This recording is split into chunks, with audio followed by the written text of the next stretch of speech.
नीतीश बार बार योगी आदित्यनाथ का आना, राम मंदिर की बात करना, बटेंगे तो कटेंगे की बात करना और तीन नेता महागठबंधन के यानी अखिलेश यादव, तेजस्वी यादव और राहुल गांधी, इनके बारे में कहना पप्पू, टप्पू और अप्पू, क्या ऐसे चुनावी नारे चलते हैं जनता के बीच में?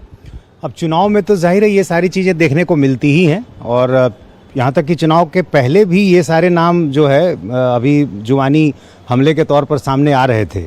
और जाहिर है योगी आदित्यनाथ को देखिए यहाँ लाने का सीधा मतलब है कि जो एक हिंदुत्व का मुद्दा है बीजेपी का, एक जो ध्रुवीकरण की कोशिश है, उस कोशिश को आगे बढ़ाना। बीजेपी कोई भी मौका कहीं नहीं छोड़ना चाहती है, इसलिए हर तरफ से वो अपनी कोशिश कर रही है।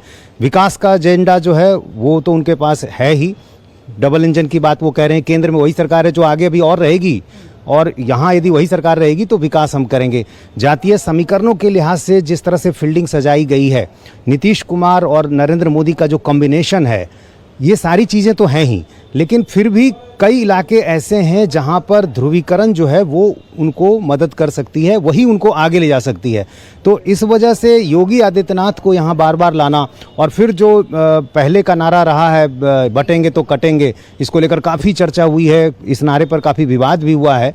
तो जाहिर है उस नारे का जो असर है वो चुनाव में नज़र आया था, लोकसभा चुनाव में उसका असर दिखा था। तो कहीं ना कहीं एक कोशिश यहाँ भी की जा रही है कि इस नारे के जरिए जो है एक जो हिंदू वोटर हैं उनको एकजुट करने की कोशिश की जाए और जो जातियों में जो वोटों का डिवीज़न है, उन जातियों को धर्म का जामा पहनाकर बीजेपी के पक्ष में, एनडीए के पक्ष में लाया जाए। बिल्कुल। और सबसे बड़ी बात यह है कि जब जब मुख्यमंत्री योगी आदित्यनाथ आ रहे हैं बिहार, तब तब वो सिवान जरूर जा रहे हैं। और सिवान सिर्फ ओसामा या मंगल पांडे की वजह से जरूरी नहीं है, सिवान जरूरी है यहाँ वोटों के ध्रुवीकरण की वजह से। और जब मुख्यमंत्री योगी आदित्यनाथ यहाँ पर पहुंचते हैं तो खुलकर अपने अंदाज में बोलते भी हैं। फैजान जी, सिवान इतना इंपॉर्टेंट क्यों हो रहा है या सिवान में कौन किस पर कितना भारी लग रहा है? सिवान में आपने बताया दो नाम, एक ओसामा साहब और एक मंगल पांडे का।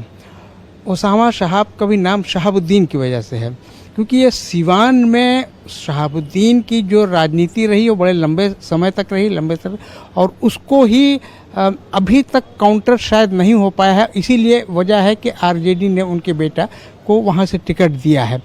आप अभी कह रहे थे कि ये बार बार जाते हैं, योगी आदित्यनाथ को वहाँ बार बार ले जाया जाता है। इसकी एक वजह तो शायद ये हो सकती है कि सिवान, गोपालगंज, वो उत्तर प्रदेश से सटे हुए और भी गोरखपुर से सटे हुए ये क्षेत्र हैं, तो वहाँ ले जाया जाता है। और दूसरी चीज़ इसलिए भी ले जाया जाता है उनको कि वो अपने जो एक ब्रांड है उनका, एक हिंदू मुस्लिम इशू उठाने का, वो इनका अपना ब्रांड है, उसको यूज़ करने के लिए। लेकिन देखिए ये भी एक सच्चाई है कि बिहार में कम्युनलिज्म या हिंदू मुस्लिम कार्ड कभी नहीं खेला गया, कभी नहीं चला है। खेलने की कोशिश तो की गई है लेकिन कभी चला नहीं है, इसलिए ये बहुत ज़्यादा इफ़ेक्टिव होगा ऐसा मैं नहीं समझता हूँ। लेकिन ठीक है, वो एक जैसे प्रधानमंत्री जंगल राज का उन्होंने अपना शुरू किया है, तो वो अभी तक वो हर मीटिंग में जंगल राज की ही बात कर रहे हैं, या अमित शाह हैं वो भी इसी तरह की बात कर रहे हैं। अब देखिए एनडीए की तरफ से पूरी फौज है, उसमें बीजेपी के मुख्यमंत्री हैं, बीजेपी के केंद्रीय मंत्री हैं, प्रधानमंत्री हैं, होम मिनिस्टर हैं, ये लोग भी हैं। और दूसरी तरफ ये महागठबंधन है, बहुत ही लिमिटेड है।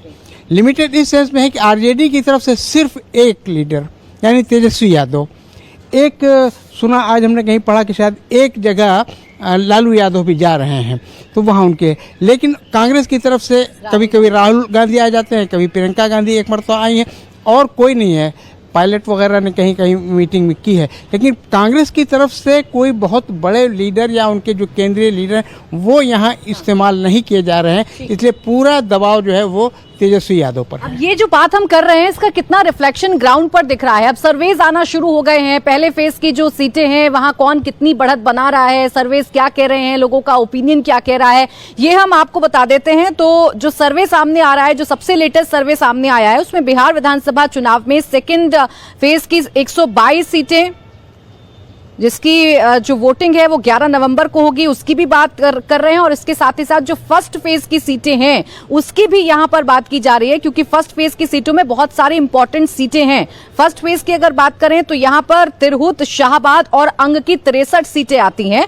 और इन 63 सीटों में जो सर्वे बता रहा है वो ये बता रहा है कि 38 से 39 सीटों पर एनडीए बढ़त बना सकता है, जबकि 22 से 23 सीटों पर महागठबंधन बढ़त बना सकता है। 2020 की तुलना अगर आप करेंगे तो यहां महागठबंधन को 39 सीटें मिली थी 2020 के नतीजों में, लेकिन यहां भी जो सर्वे है वो बता रहा है कि 22 से 23 सीटें महागठबंधन को मिल सकती हैं, यानी नुकसान यहां महागठबंधन को उठाना पड़ सकता है। इस रीजन की सीटों की बात करें तो यहां महुआ आती है, यहां पर राघोपुर आती है, रघुनाथपुर आती है। ये तमाम सीटें हैं जो वीआईपी कैंडिडेट्स की वजह से चर्चा में हैं।